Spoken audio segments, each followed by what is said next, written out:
Letisko Košice dnes slúži ako dôležitý uzol pre obchodné cesty, turistický ruch či prepravu tovaru. Za 100 rokov jeho existencie bolo pre cestujúcich portálom do sveta, otváralo príležitosti pre investorov, zbližovalo rodiny, prispievalo k zlepšeniu kvality života obyvateľstva či konkurencie schopnosti miestnej ekonomiky.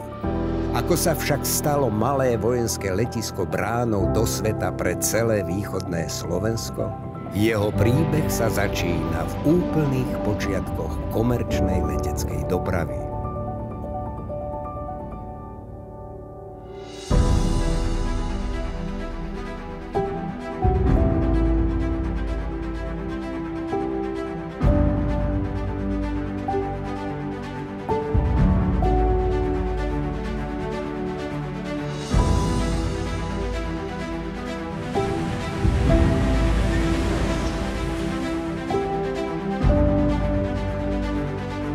Až povolené klesať do 300 metrov sol, vietor máme z 300 stupňov 11.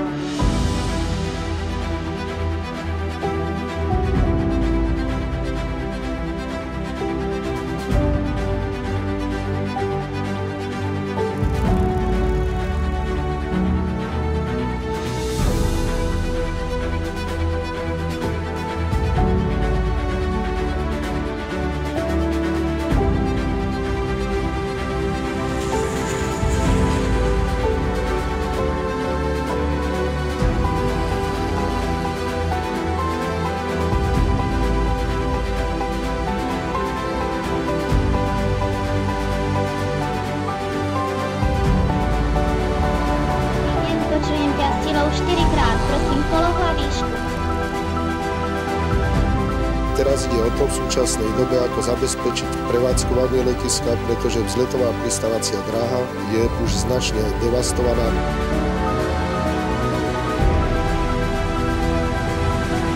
Dobrý deň, Košice 1, dnes je vám Žerov a pána Peklano a Žerov Žerov.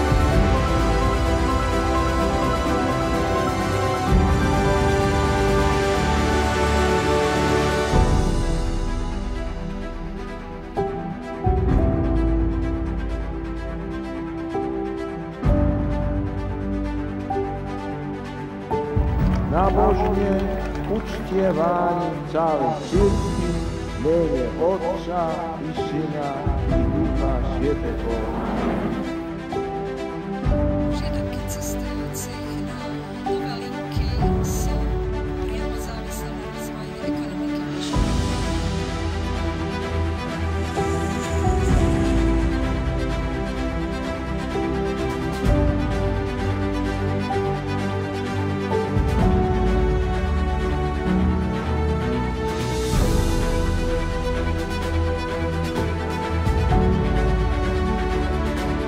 Letisko je vstupná brána pre investorov a je to predpoklad pre úspešný regionálny rozvoj.